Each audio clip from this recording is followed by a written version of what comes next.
against cloture, or vote for cloture, probably already have today. I haven't checked, but I bet they have. Late tonight. I've been corresponding, been in Warner's office, and I know the deal has already been struck. After that, they'll vote against the bill to protect themselves. Only 51 votes. They're going to get the 51 votes. I'm afraid. Our fight, I'm afraid, is going to be next year, and it has to be an overwhelming victory. And I know their strategy. They believe we're going to go away. We've seen this decade after decade, this wave of enthusiasm, and it wanes. We've got to be prepared to stay the course. Now, your question about how we handle it with so many different elements, so many different points of pressure. Back in the 60s, there was the same sort of spontaneous uprising of conservative groups. The thought was we need to make it more efficient. We're going to have one monolithic organization, the American Conservative Union, and it didn't work. The best we can do is coordinate and communicate. After all, that's what the Patriots did in the 1760s and 70s. Committees of correspondence. They coordinated, but they had no single. In fact, that was one of the problems we had when we put an army in the field. Realistically, we're not going to have a monolithic organization, but we're starting. In fact, Virginia is leading the way. We've had the first federation forum of Tea Parties, a statewide federation. We're coordinating with the Ron Paul Campaign for Liberty. We're coordinating with every group that has the same general direction in mind. And that's the best we can do because people are motivated to get involved for different reasons. The problem is going to be getting our neighbors enthused as we are, and that's going to take a lot of sacrifice on our part. We're going to be called radicals and a little bit crazy. Bob McDonald, Ken Cuccinelli, Bill Bowling were called extremists even though they got 58, 59% of the vote. It doesn't matter what the vote is. The media is going to portray us as a little wacky and extremist. But we've got to go to our friends, go next door and convince people to join us. It's as simple as that. If we don't do it next year, it's all over. It really is perhaps the last major fight we're going to have, the last opportunity to turn the tide back. Yes, sir.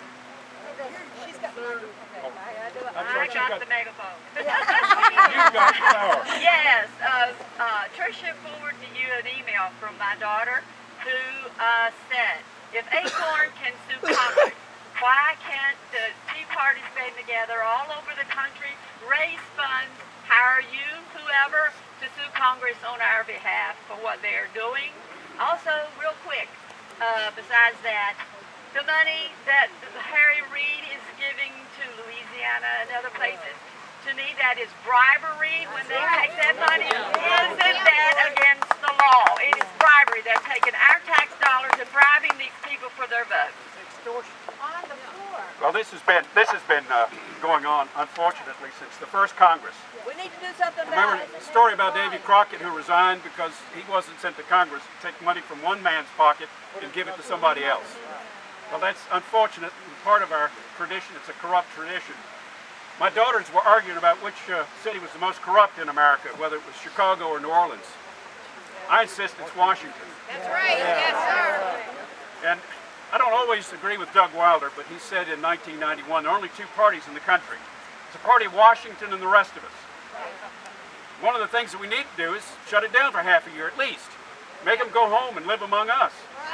But in the meantime, we have no option, really, we have no option other than to be more politically involved and get enough people involved next year to send a message that we thought we were sending, at least the prelude this year, but it wasn't a federal election.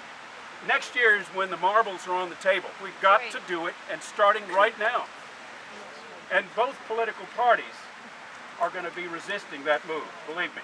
If you haven't, there is one person this year who ran with this banner, by the way, who has been fighting for the 10th Amendment. That's Ken Cuccinelli. Fortunately, he's in a position to do something as Attorney General.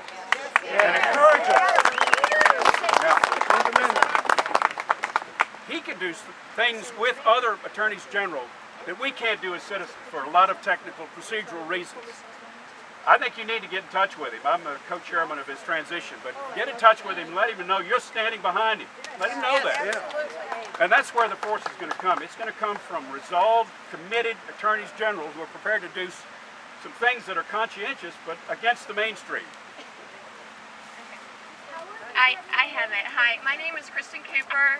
I have started co-organizing a Hampton Roads initiative here with Get Out of Our House. If you don't know about it, you're not familiar with it, it is, I believe, the answer to this gentleman's first question.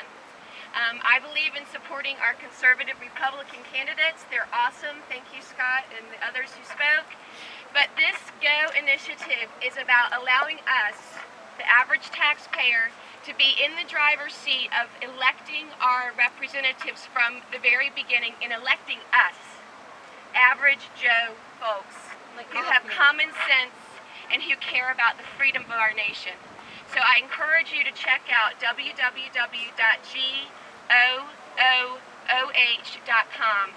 The leader and founder of this is a man who's just passionate like you and I are. His son said to him one day, "Dad, you complain all the time. You're a smart guy. Why don't you find a solution?" It's a way of thinking outside the box. It's a very outside of the box solution, but it is a solution that I believe all the Tea Party movements, the 9/12 movements, all the grassroots, if we come together as one, it's tangible. It's firing 435 of the people who have stolen our government and replacing them with regular folks who really do care. So I really encourage you to, again, www.gooh.com. We're going to be putting up a Virginia website supporting GO very, very soon. So thanks.